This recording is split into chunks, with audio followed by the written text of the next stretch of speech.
नमस्कार दोस्तों, ocean network में आपका स्वागत है। मैं हूं ओमकार चौधरी। अभी जम्मू कश्मीर और हरियाणा में चुनाव हुए थे, दोनों के रिजल्ट आ गए हैं।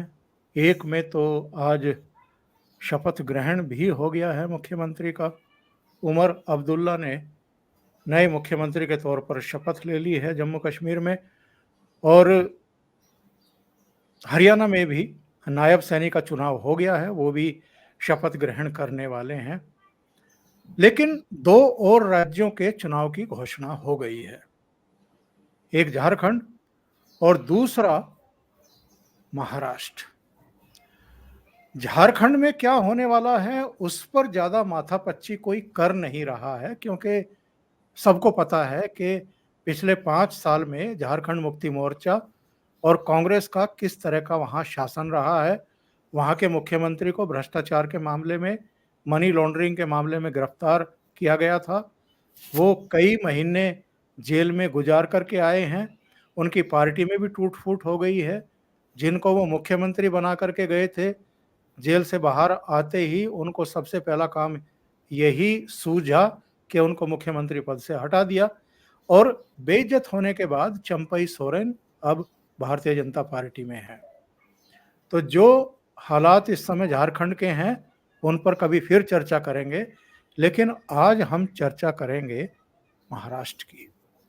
महाराष्ट्र बेहद महत्वपूर्ण स्टेट इसलिए भी बन गया है क्योंकि 2019 में जो जनादेश आया था उसको भी डिच किया था उद्धव ठाकरे के नेतृत्व में शिवसेना ने। इसके बाद वो खुद मुख्यमंत्री बन बैठे, वो भी किनके सहयोग से?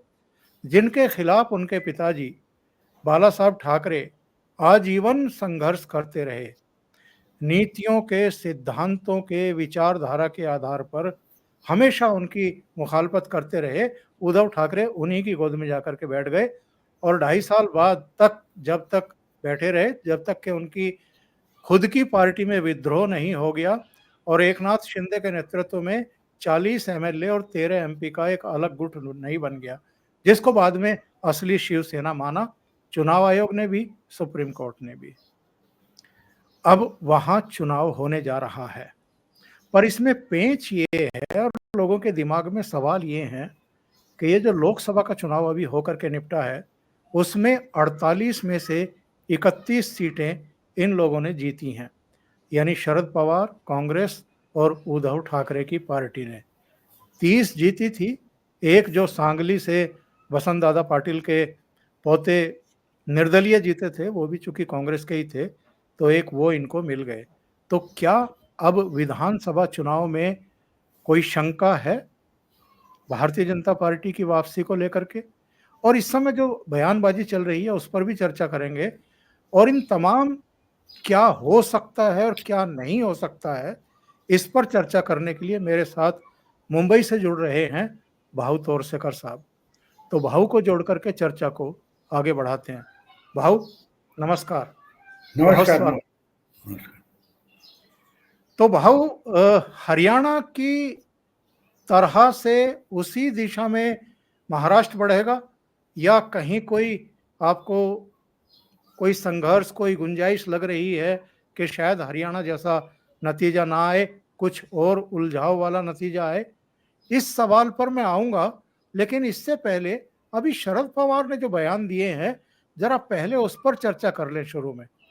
अभी उन्होंने एक अजीबोगरीब बयान दिया कि साहब मैंने एक लड़कों का झुंड देखा, उन लड़कों के हाथों में एक पोस्टर था जिस पर लिखा था कि 84 साल पुराना, मैं चाहे 84 साल का बूढ़ा हो जाऊं या मैं 90 साल का हो जाऊं, मुझे कोई रोक नहीं सकता है और मैं महाराष्ट्र को वहीं ले जा कर के रहूंगा जहां मैं ले जाना चाहता हूं। इन सब बयानों का मतलब क्या है भाऊ, थोड़ा ये समझाइए। आप मराठी नहीं समझते इसलिए शरद पवार जी का बयान आपको सही समझ में नहीं है।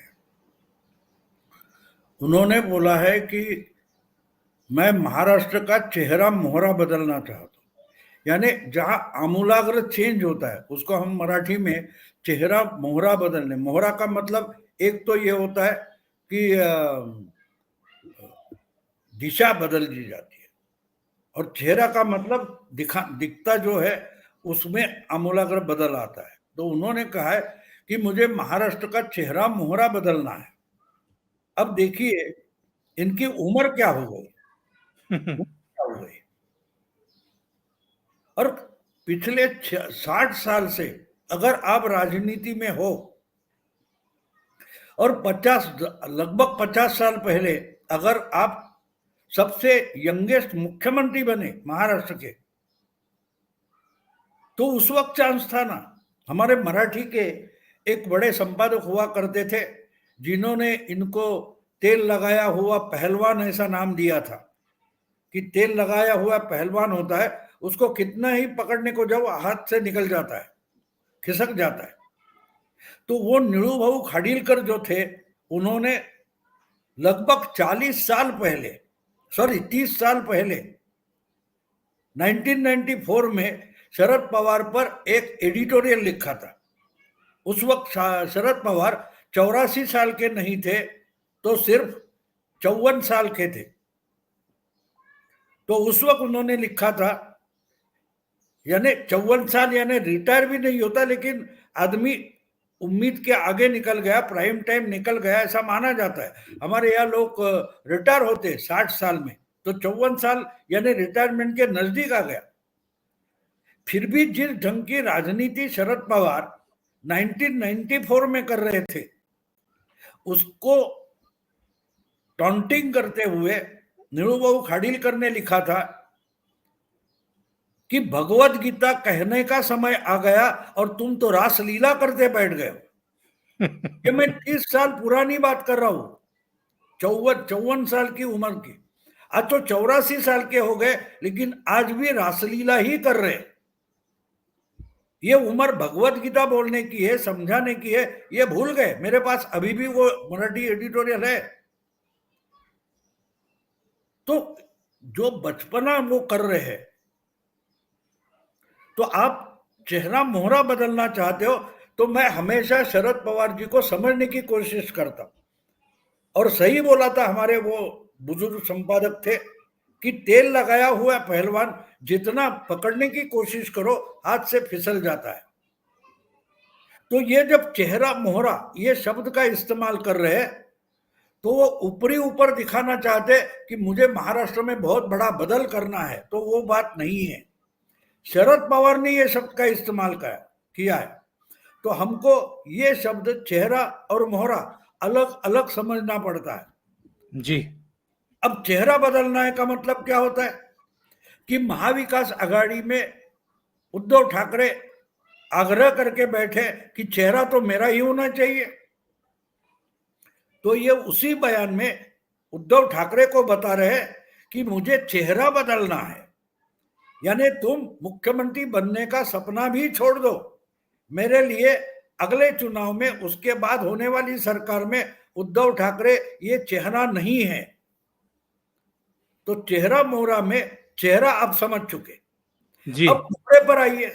मोहरा का अर्थ मुझे समझाने की जरूरत नहीं। तो खिलाड़ी ये खेलते हैं, चेस खेलते हैं, उसमें क्या होता है, जो जो खिलौने की चीज होती है उसको मोहरा बोलते हैं ना, प्यादे मोहरे बोलते हैं।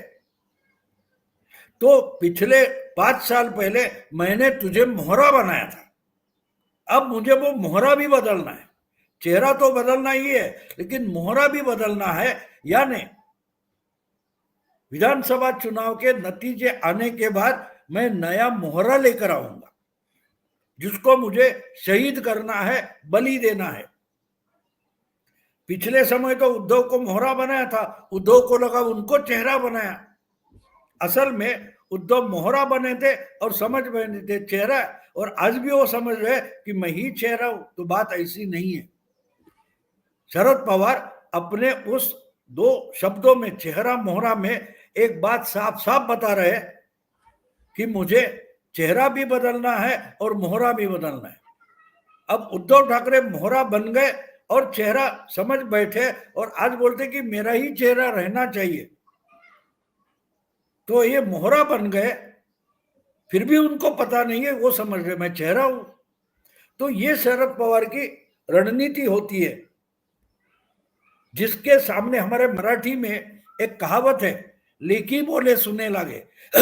यानी मायके में बेटी आ गई है ससुराल से, तो सास, उसकी माँ जो होती है वो बहू की तो क्या बोलते हैं, सास होती है, तो बेटी को टॉन्टिंग करके बोलती है, लेकिन वो बेटी को नहीं मुझे बोल रहे हैं, ये बहू को समझना पड़ता है। तो शरद पवार की हर कोई वक्तव्य में हमको ये देखना पड़ता है, वो अगर सुप्रिया को बोल रहे हैं तो समझना चाहिए वो अजित दादा के लिए बोल रहे हैं। जी जी जी। तो ये तरीका है शरद पवार का, वो चेहरा मोहरा बदलने निकले हैं, और उम्र क्या हुई है तो बोलते हैं उससे में कोई फर्क नहीं पड़ता। कह रहे हैं कि 84 ये का हो बुढ़ा जाऊं या रुकने वाला नहीं है, उम्र 84 का हो कितनी भी जाऊं हो या, जाए। हाँ हाँ। और इसीलिए तो उनको पितामह बोला जाता है ना। पितामह का मतलब क्या होता है, वो शरप शैया में पड़े थे फिर भी वो पितामह थे। अपना इंतकाल आने की प्रतीक्षा करते पितामह बैठे थे ना, पितामह शब्द समझ लो आप।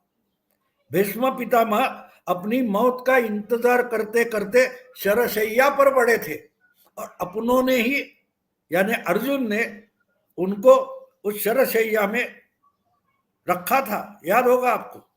बिल्कुल। तो आज उद्धव शरद पवार की जो हालत है वो उनके अपनों ने ही बनाई है, वो पार्टी के अपने हो या परिवार के अपने हो। और वो बोल रहे कि उम्र कितनी भी हो मैं तो डटा रहूंगा। अब डटा कहां रहे, डट कर कहां सोए है, या आप समझ सकते हैं, इससे ज्यादा क्या बोलूं मैं। भाव आगे बढ़े तो मैं ये जानना चाहूंगा, अभी हरियाणा ने सबको चौंकाया है। बहुत सारे जो लोग थे उनका कहना था कि भाई 10 साल की एंटी इनकम्बेंसी है, बड़ा मुश्किल है कि भारतीय जनता पार्टी वापसी करे। लेकिन भाजपा ने ना केवल वापसी की है बल्कि शानदार वापसी की है। 2014 में भी इतनी सीटें नहीं मिली थी। तो हरियाणा ने चौंकाया है। वैसा ही कुछ महाराष्ट्र भी करेगा क्या? क्योंकि लोकसभा चुनाव में जो परिणाम आए उसको लेकर के लोगों के मन में थोड़ी सी शंकाएं पैदा हुई हैं। नहीं, एक बात आप समझ लो, 2014 हो या 2019 हो, दोनों बार लोकसभा के बाद सबसे पहले चुनाव अगर कहां हो गए तो हरियाणा और महाराष्ट्र में एक जी हाँ। साथ हो गए। 2014 में हरियाणा में बीजेपी को पहली बार अपनी ताकत पर बहुमत मिला था, सरकार बनी थी। महाराष्ट्र में बीजेपी को अपना बहुमत नहीं मिला था, लेकिन सबसे बड़ी पार्टी बनकर उभरी थी। पहले शरद पवार ने उनको बोला कि मैं बिना शर्त सपोर्ट करता हूं, बाद में उन्होंने शिवसेना का सपोर्ट ले लिया बीजेपी ने और सरकार बनाई। 2019 में फिर एक साथ चुनाव हो गया, हरियाणा में बहुमत नहीं था तो जेजेपी को साथ लेकर बीजेपी ने सरकार बनाई फटाफट। लेकिन महाराष्ट्र में सरकार नहीं बन पाई, जबकि जो अलायंस थी, गठबंधन था, शिवसेना बीजेपी, उनको मिलकर अच्छा खासा 165 के आगे उनको सीटें मिली थी। लेकिन उद्धव ठाकरे अड़चन बन बैठे, बोले मुझे ही मुख्यमंत्री बनाना है, अगर मेरे को नहीं मुख्यमंत्री बनाते हो तो मैं निकल जाऊंगा। और वो शरद पवार और कांग्रेस के साथ चले गए और उन्होंने महाविकास आघाड़ी बनाई। लेकिन एक बात समझ लो, दोनों बार यानी 14 और 19 में लोकसभा के बाद अगर पहले चुनाव हुए तो हरियाणा और महाराष्ट्र में हुए, तो इस बार भी लोकसभा चुनाव हो चुका था और साथ में ही महाराष्ट्र और हरियाणा के चुनाव हो गए, ये बात चल रही थी। लेकिन अचानक महाराष्ट्र ड्रॉप कर दिया गया और जम्मू कश्मीर के साथ चुनाव ले गए हुए साथ साथ, उसके तो नतीजे सामने आए। तो इसमें समझना ये जरूरी है कि अगर पिछले 2 बार साथ साथ हुए तो इस बार अलग अलग क्यों हुए। तो इसका कारण अभी तक मैं हैरान हूं कि एक साथ चुनाव क्यों नहीं हुए और उसका रिजल्ट आने के बाद इमीडिएट डिक्लेयर क्यों हुए, इस पर चर्चा क्यों नहीं हो रही है, क्यों इसका एनालिसिस नहीं हो रहा है। अब जी। देखिए लोकसभा की सीटें महाराष्ट्र में कितनी है और हरियाणा में कितनी, वहां 10 है, हमारे यहाँ 48 है, यानी 5 गुना ज्यादा सीटें महाराष्ट्र में है। तो जब कोई नया आविष्कार होता है, नया एक्सपेरिमेंट होता है, तो पहले छोटी चीज पर उसका प्रयोग करके देखते हैं कि भाई ये नया उपाय है, ये नया उपचार है, ये नई दवाई है, तो कम से कम नुकसान करे, इस ढंग से उसका प्रयोग होता है। और उसके बाद अगर वो सक्सेसफुल हो गया तो और जगह होगा। हमने देखा कि कोरोना में बहुत सारे एक्सपेरिमेंट चल रहे थे, और जब जानवरों पर इधर उधर होने के बाद कुछ वॉलेंटियर्स आगे आए जो भले तगड़े थे कि उन पर वैक्सीन अगर गलत परिणाम हो तो नहीं हो सकता, उन्होंने खुद को वॉलेंटियर किया, एक्सपेरिमेंट हुआ और उनको जो परिणाम मिले उसके बाद उसका आम पब्लिक के लिए उसका इस्तेमाल किया गया। तो जो हरियाणा के लेबोरेटरी में जो वैक्सीन बनाया गया है उसका अब उसके 5 गुना बड़ी विधानसभा है, वहां इस्तेमाल होगा। और 5 गुना क्या, उसके साथ अगर हम झारखंड को जोड़ ले तो 6 गुना बड़े जगह पर वही एक्सपेरिमेंट, वही वैक्सीन लगाया जाएगा। तो परिणाम तो होना ही है। पहली बात यह है कि सुई किसको लगी पता नहीं, लेकिन राहुल गांधी की तो हवा निकल गई। राहुल गांधी का गुब्बारा जो फूला था, हमने मोदी का अहंकार तोड़ दिया, 56 इंच की छाती छिन्न विच्छिन्न कर दी, क्या क्या राहुल गांधी बोलते थे, उनकी तो बोलती बंद हो गई है, बोलती जी। बंद हो गई। मैंने पहली बार लोकसभा हरियाणा का चुनाव खत्म और रिजल्ट आने के बाद पहली बार आज जम्मू कश्मीर में वो जो शपथ ग्रहण था उसमें राहुल गांधी को देखा, बीच में गायब ही हो गए थे। और उनको ढूंढना ढूंढना चाहो उसमें तो जलेबी उसमें जैसा गोल गोल घूमना पड़ता था, लेकिन राहुल गांधी नहीं मिलते थे। जैसे हम जलेबी देखते तो जलेबी तो गोल गोल होती है, ये कहाँ शुरू हुई और कहाँ खत्म हुई इसका पता नहीं चलता। बिल्कुल 8 अक्टूबर से लेकर आज 16 अक्टूबर तक राहुल गांधी कहाँ है लोग ढूंढ रहे, और ढूंढते ढूंढते जलेबी जैसे गोल गोल लोग घूम रहे, लेकिन राहुल गांधी नहीं मिल रहे। तो बिल्कुल एक बात है कि हरियाणा का जो वैक्सीन बना है वो अगले और सब जो क्या बोलते हैं चुनाव आने वाले हैं उसमें इस्तेमाल होने वाला है। बड़ी बात आप कह रहे हैं भाऊ, और बड़े संकेत आप दे रहे हैं। अब अगर महाराष्ट्र में हम दोनों गठबंधनों पर नजर डालें और आपकी दृष्टि उस पर पूछें, तो इस समय दोनों गठबंधनों में क्या स्थितियां परिस्थितियां चल रही हैं। हालांकि अभी भी जो मेरी जानकारी है, दिल्ली में बैठे हुए आप बेहतर बताएंगे, दोनों ही गठबंधनों में अभी भी सीट जो वितरण होनी है उनको अंतिम रूप नहीं दिया जा सका है। तो पेंच कहाँ फंसे हुए हैं और किस कर्मठ बैठेगा ये ऊंट। पहले तो समझ में आ रहा था कि ये सूचनाएं आ रही थी कि भारतीय जनता पार्टी 150 से 160 सीटें लड़ेगी ही लड़ेगी। फिर दूसरे नंबर पर एकनाथ शिंदे रहेंगे जो 90 से 95 सीटें लड़ सकते हैं, और शायद अजीत पवार को 40-45 सीटें ही दी जाएंगी, इससे अधिक खराब नहीं की जाएंगी। एक जो मेरा आंकड़ा है, मैंने तो 15 दिन पहले वो आंकड़े डिक्लेयर कर दिए थे कि 160 बीजेपी, 80 एकनाथ शिंदे और 40 अजीत दादा। तो आंकड़े थोड़े इधर उधर हो सकते हैं, लेकिन 150 से नीचे बीजेपी नहीं आएगी, 80 से कम एकनाथ शिंदे नहीं होंगे, और अजीत दादा ज्यादा से ज्यादा 50 सीटों तक जाएंगे। और जितनी जानकारी मेरे पास है इनका आंकड़ा तय हो गया, कम से कम 270 सीटों के लिए सब क्लियर हो गया। अब थोड़ी एक बात है कि छोटी छोटी जो 2-3 पार्टियां हैं इनके साथ रही है, इनको 1-2 सीटें देनी है, तो 10 सीटें 3 पार्टियों में कम करके छोटी पार्टियों को या इंडिविजुअल को देना है। इस तरीके से प्रयास चल रहे हैं।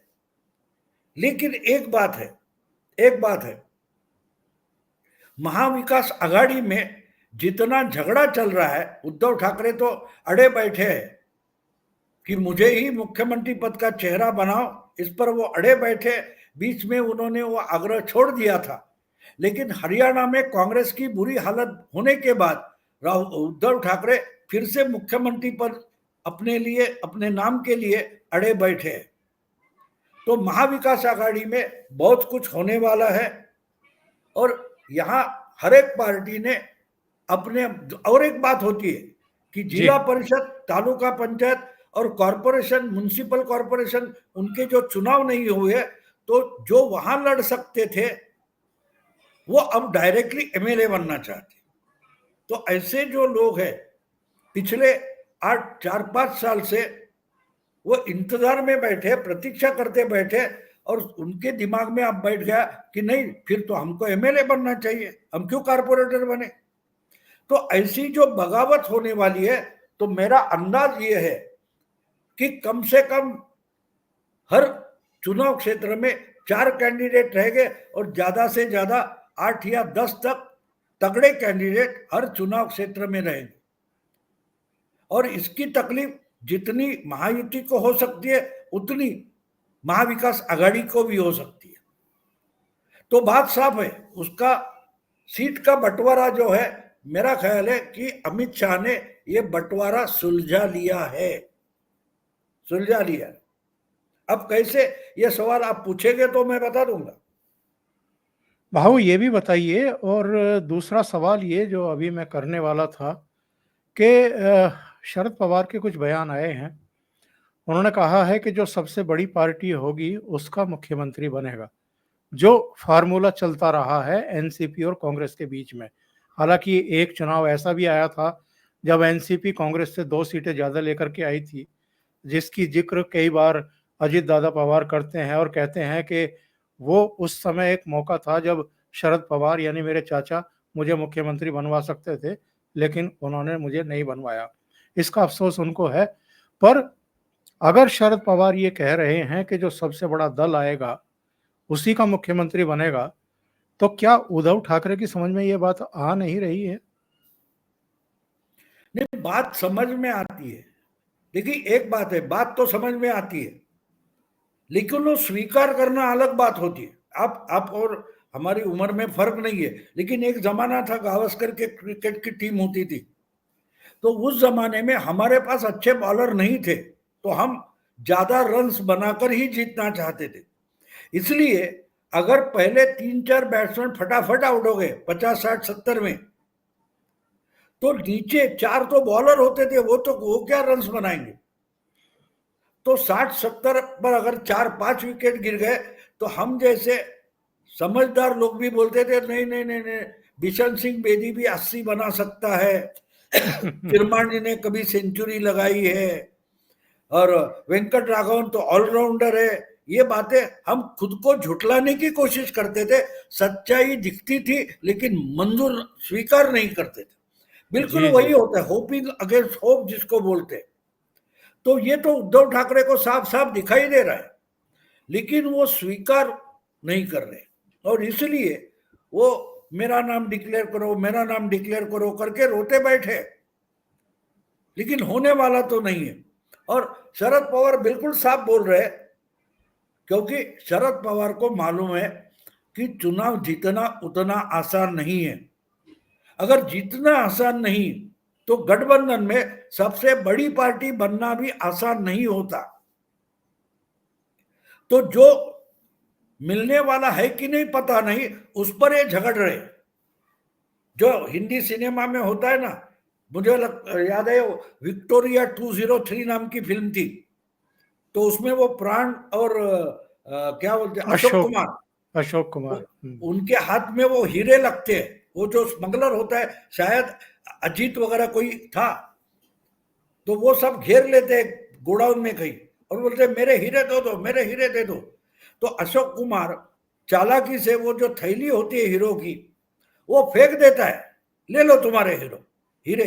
तो हीरे गिर जाते हैं, तो वो स्मगलर का जो टोला गुंडे होते हैं वो झपट पड़ते हैं। तो ये स्मगलर जो है वो उनको रोकना पड़े, ए मेरे हीरे, मेरे हीरे, उसको ही थप्पड़ मारकर उसके ही गुंडे वो हीरे जितने बटोर सके उतने बटोरने की कोशिश करते।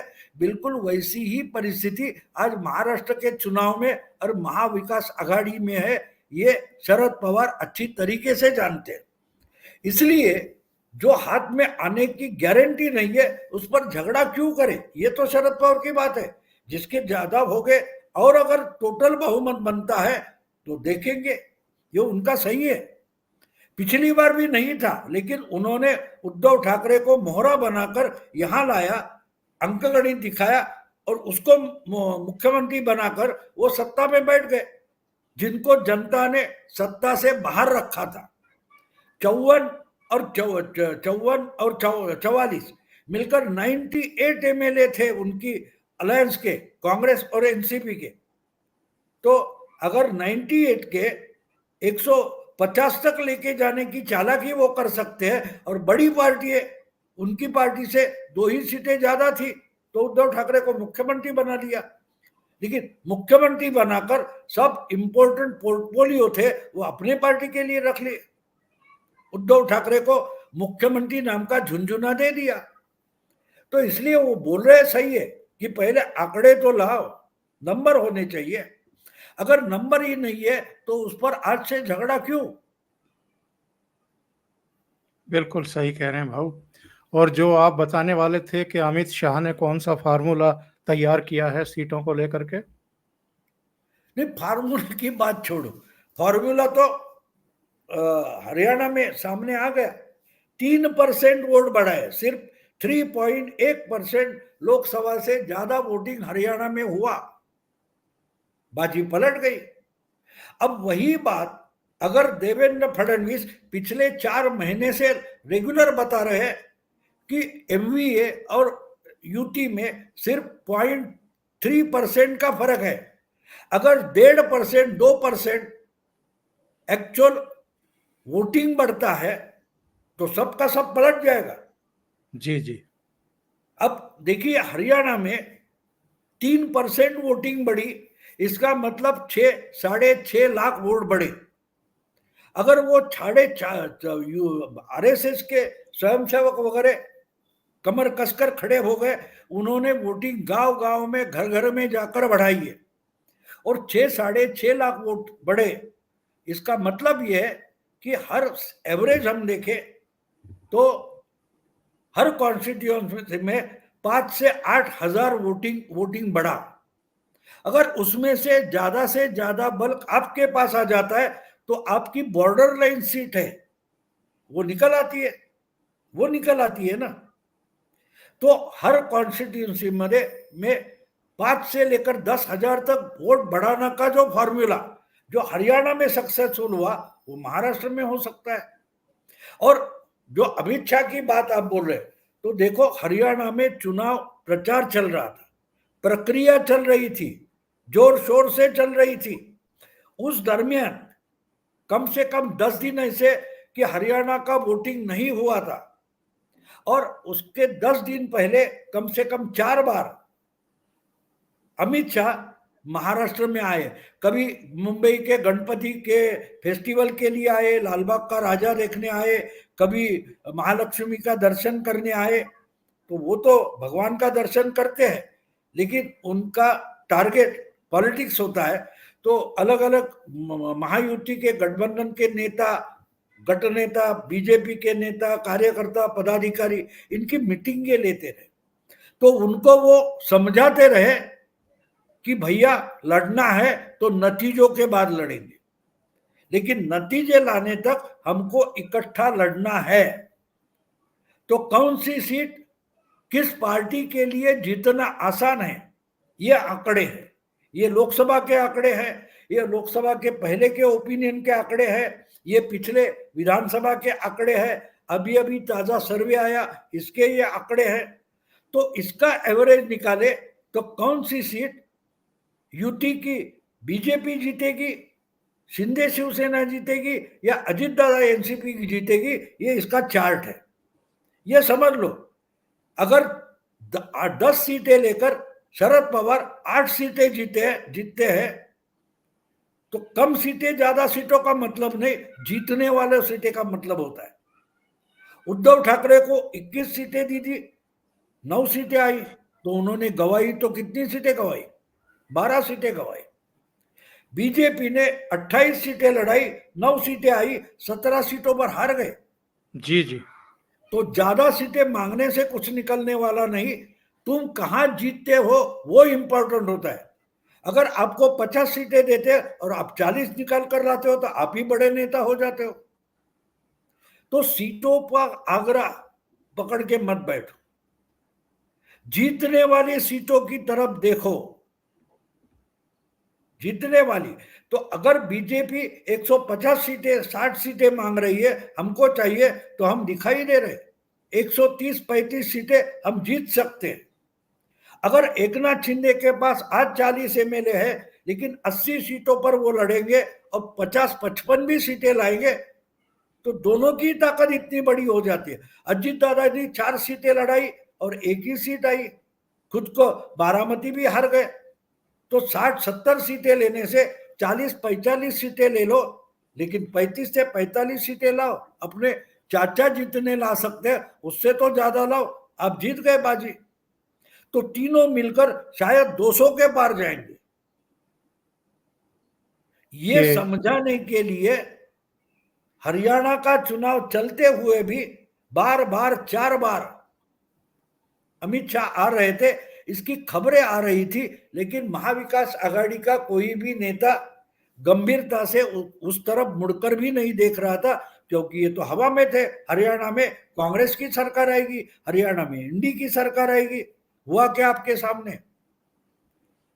तो जहां कहीं भी अमित शाह जाते हैं तो वो किस मंदिर में जाते हैं वो देखो नहीं, वो वहां क्या करते हैं वो देखो। और वही तो बात इंपॉर्टेंट है कि हरियाणा में मेहनत चल रही थी, उस वक्त टाइम निकालकर 4 बार अमित शाह महाराष्ट्र में सीट का बंटवारा समझाने के लिए आए थे। तो चुनाव जब घोषित हुआ, जब मेरी जानकारी है 260-270 का बंटवारा हो चुका है। 8, 10, 12, 20 सीटों का मामला है, वो निपटा जाएगा। बहुत महत्वपूर्ण सूचना भाव आपने दी है। फाइनेंशियली भी और वैसे भी हरियाणा और महाराष्ट्र दोनों ही स्टेट बेहद महत्वपूर्ण हैं।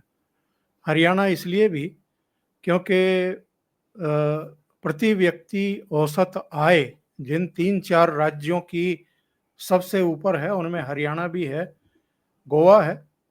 महाराष्ट्र की क्या स्थिति मैं जानता नहीं, लेकिन महाराष्ट्र चूँकि ख़ास तौर से मुंबई फाइनेंशियल कैपिटल मानी जाती है और हर पार्टी ये चाहती है कि उस पर उसका नियंत्रण रहे, ताकि पार्टी फंड भी ज़रा रिच रहे और तमाम दूसरी संभावनाएं भी खुल करके रहें उसके साथ। अभी रणनीति क्या बनाई है एमवीए ने भी और इन्होंने भी, क्योंकि एमवीए की जो 2.5 साल की सरकार थी उसमें जितने धत कर्म हुए हैं, बुरे काम हुए हैं, इनके कई मंत्री जो हैं पकड़े गए, जेल गए, जेलों में रह कर के आए, मनी लॉन्ड्रिंग के आरोप लगे, यहाँ तक के संजय राउत भी 103 दिन जेल में रह कर के आए। वो सारी चीज़ें, वो एक इनका चेहरा कि सत्ता पर काबिज होने के बाद ये क्या क्या कर सकते हैं। पालघर वाला मामला, कंगना रनौत का, अर्णब गोस्वामी का, एक नवल ऑफिसर को दौड़ा करके पीटना, अराजकता, एक महाराष्ट्र की जो अभिनेत्री है केतकी चित्तेकर, उसको गिरफ्तार करना केवल इसलिए कि उसने फेसबुक पर किसी की पोस्ट को फॉरवर्ड कर दिया था, रीपोस्ट कर दिया था। ये अराजकताएं होती हैं। और महाराष्ट्र का जो विकास का पहिया है उसको रोकना, बुलेट ट्रेन के लिए जमीन अधिग्रहित करके ना देना, आरे तक मेट्रो रेलवे का विस्तार रोक देना, तमाम चीज़ें, वो सब चीज़ें जाएंगी पब्लिक में लेकर के, जो इस समय सरकार है और भारतीय जनता पार्टी है। और इनका अपना रोड मैप क्या रहेगा पब्लिक के लिए? नहीं, वो आप जो बोल रहे हैं वो बातें लेकर खुद उद्धव ठाकरे ही लोग पब्लिक में गई है। यानी जो एजेंडा आप बीजेपी के लिए बोल रहे हो, वो एजेंडा लेकर उद्धव ठाकरे पब्लिक में गए। उन्होंने परसों दशहरे के रैली में बता दिया कि हमारी सरकार आ रही है और हमारी सरकार आते ही जितने अच्छे अच्छे निर्णय इन लोगों ने लिए हैं हम 6 दिन में वो रद्द कर देंगे। मतलब साफ है कि महाराष्ट्र को विकास के रास्ते से हटाकर फिर दुर्दशा के रास्ते पर लेके जाऊंगा, इसकी गारंटी उद्धव ठाकरे ने परसों दशहरे की रैली में दे दी है। तो और क्या चाहिए आपको? यानी आपको अगर लाडली बहना करके 150 रुपए मिल रहे हैं तो हम आते हुए वो जा निकाले जाएंगे, कट किए जाएंगे, रद्द किए जाएंगे। तो ये एजेंडा है, ये रणनीति है। इसको हारने की रणनीति बोलते हैं। और उद्धव ठाकरे ने शिवाजी पार्क के मीटिंग में ओपनली ये एजेंडा डिक्लेयर कर दिया है कि बस हमको ला लो, आपकी जिंदगी बहुत मुश्किल भरी कर देंगे और इसीलिए हमको चुन के लाओ। अब बोलिए, अगर ये रणनीति है तो बीजेपी को कोई खास प्रयास करना पड़ेगा। जब एमवीए का पूर्व मुख्यमंत्री बोल रहा है कि आपको लाभार्थी बनाने वाली योजनाएं हम रद्द कर देंगे, नहीं क्या लाएंगे नहीं बोल रहे। हमेशा इंसान की सोच ऐसी होती है, जो मिल रहा है। कल एकनाथ शिंदे की सरकार बीजेपी की ना हो तो ये चलता रहेगा, ये तो उसके दिमाग में होता है ना। तो ये क्या सोचेगा, ये इन्होंने तो जिया है, वो चलता रहेगा। लेकिन उद्धव ठाकरे और एमवीए आती है तो हमको और क्या मिलेगा?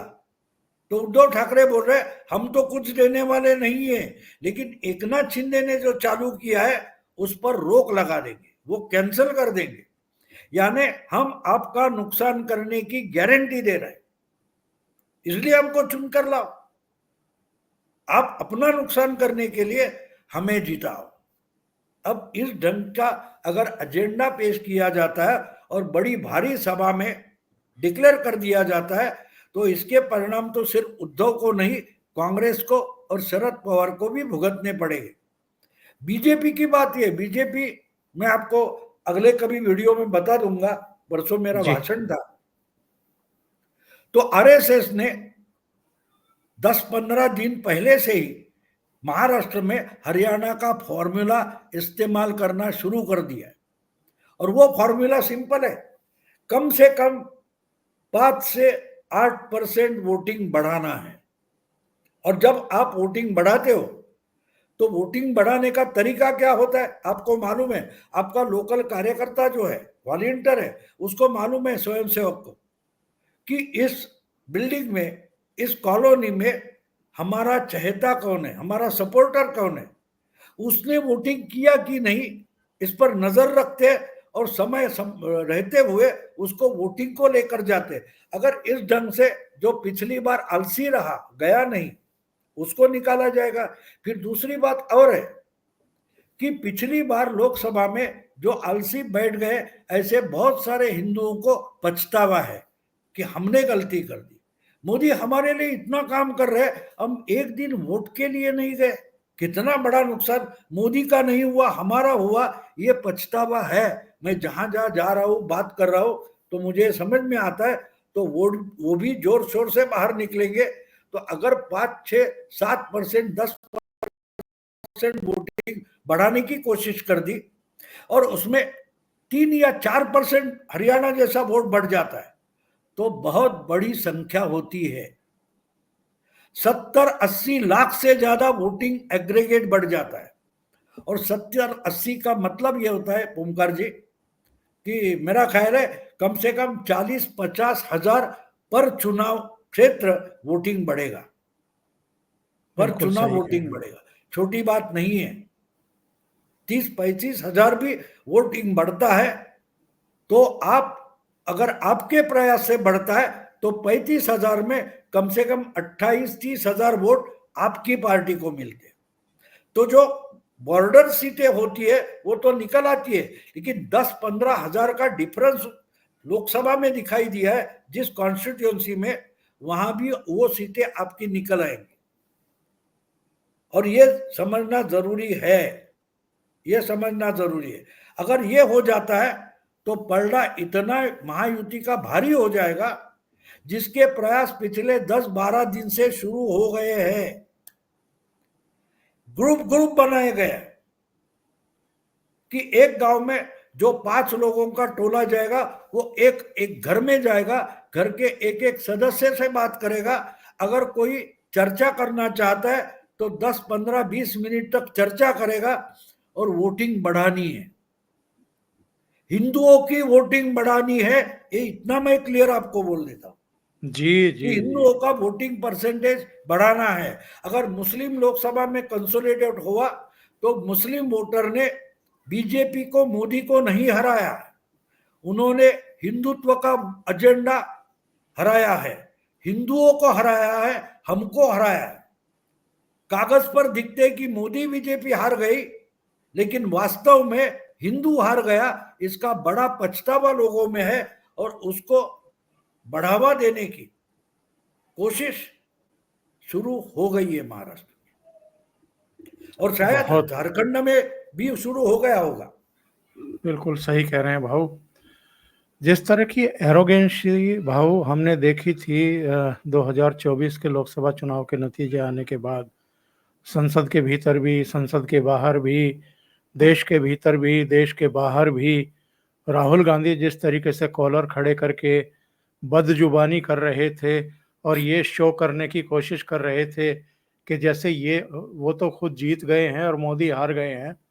और पार्लियामेंट में प्रथम पंक्ति में जिस तरीके से फैजाबाद के सांसद को बैठाया गया था और ये प्रचारित किया गया था कि ये अयोध्या का सांसद है, और अयोध्या ने भी मैसेज दे दिया है जो भारतीय जनता पार्टी के खिलाफ है, उसका भी रिएक्शन हमें देखने को मिल रहा है पब्लिक में। बिल्कुल, उनका आवेश जो है कि हमने प्रभु श्री रामचंद्र को हराया है, ये दिल को लगा है लोगों के। हरियाणा में भी उसका ही परिणाम हम देख रहे हैं। बहुत सारे सेंसिटिव लोग हैं, संवेदनशील हिंदू है, उनको इनको दिल को बड़ी जख्म हो गई है जिस ढंग से राहुल गांधी ने पेश किया कि हमने अयोध्या में प्रभु राम को हराया है।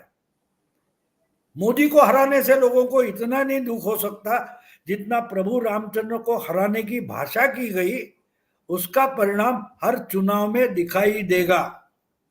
और मैंने जो किताब लिखी थी लोकसभा के लिए, अश्वमेध, तो अब अश्वमेध शुरू हो गया। मैंने उसमें एक थियरी पेश की थी कि मोदी चुनाव नहीं लड़ रहे, जिनको मोदी से लड़ना है वो अश्वमेध का घोड़ा रोके। वो घोड़ा लोकसभा में रोका गया और हरियाणा में लड़ाई हो गई।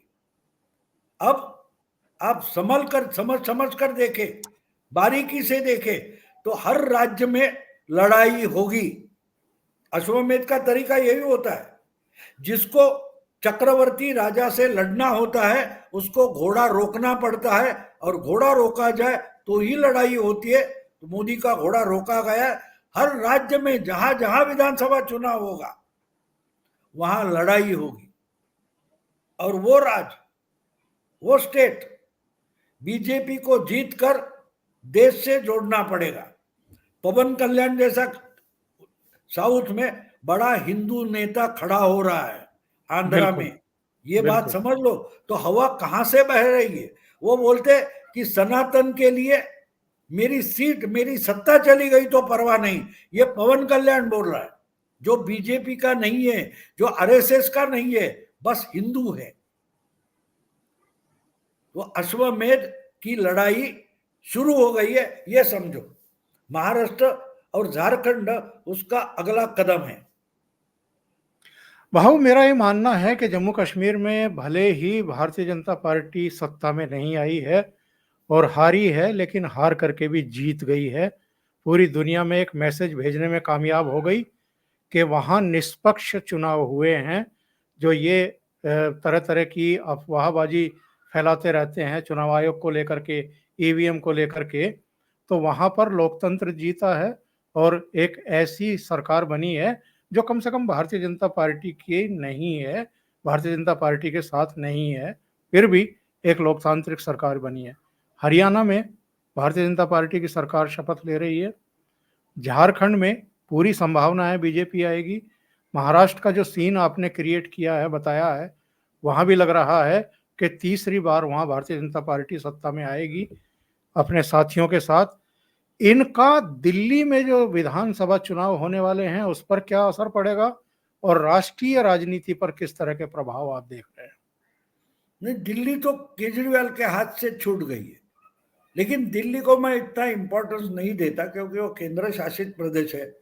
उससे भी मुझे इंपॉर्टेंट लगता है कि मैं इतना उदात्त तरीके से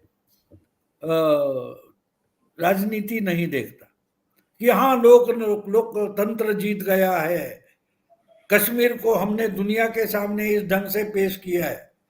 अरे जिस दिन 370 हटा और कश्मीर टूटा, लद्दाख और जम्मू कश्मीर दो केंद्र शासित प्रदेश बन गए, उसी दिन बीजेपी जीत गई है। क्योंकि अब कश्मीर का जो मुख्यमंत्री होगा उसका पद कुछ भी हो, उसका नाम तो केजरीवाल ही होगा ना। बिल्कुल कि बिल्कुल। भैया सीट पर बैठ, लेकिन अधिकार तो कुछ भी नहीं है। अधिकार तो लेफ्टिनेंट गवर्नर का चलेगा, तो वही तो सबसे बड़ी जीत है। 370 हटाने के बाद जो जीत हुई है उसको कोई हरा नहीं सकता। और जब तक जम्मू कश्मीर पूरा का पूरा कश्मीर नेशनल क्या बोलते मुख्य प्रवाह में नहीं आएगा, मेन स्ट्रीम में नहीं आएगा, तब तक जम्मू कश्मीर को पूरे राज्य का दर्जा नहीं मिलेगा। यही तो सबसे बड़ी जीत है। बाकी आकर कोई भी बैठो, आओ और गालियां दो, कोई बात नहीं। केजरीवाल तो रोज रोज गालियां देता है, लेकिन उस गालियों से मोदी को या बीजेपी को खरोच तक नहीं आती और नींद खुद इनकी उड़ जाती है। तो इसलिए ये उमर अब्दुल्ला समझ गए और उन्होंने डिक्लेयर कर दिया, मुझे केंद्र से कोई झंझट करना नहीं है, कॉन्ट्रडिक्शन नहीं करना है, काम करना है। तो आहिस्ते आहिस्ते जम्मू कश्मीर में भी पर्टिकुलर मेन स्ट्रीम पॉलिटिक्स शुरू होगी। एक बीजेपी ने सीट जीती हुई है, तो आहिस्ता आहिस्ता हो जाएगा, कोई बड़ी बात नहीं है। देखो, दीर्घकालीन राजनीति आपको करनी है तो आपका गोल भी दीर्घकालीन लॉन्ग टर्म होना चाहिए। और बीजेपी मैं मानता हूं दीर्घकालीन लॉन्ग टर्म पॉलिटिक्स करती है, तो उनको जल्दबाजी नहीं है। और कश्मीर का सबसे बड़ी अगर जीत कोई है तो वहां मुख्यमंत्री की सत्ता नहीं होगी, लेफ्टिनेंट गवर्नर की होगी, लेकिन चुनाव नहीं होते। इस पर जो चिल्लाने वाले भौंकने वाले होते उनकी आवाज बंद हो गई। ये मेरे लिए सबसे बड़ी बात है। भाऊ, बहुत बहुत धन्यवाद आपका जुड़ने के लिए, ओसीएन नेटवर्क के लिए इतना समय निकालने के लिए, और महाराष्ट्र, दिल्ली, जम्मू कश्मीर, कई राज्यों की चुनाव पर चर्चा करने के लिए। Thank you so much. जरूर, नमस्कार। नमस्कार।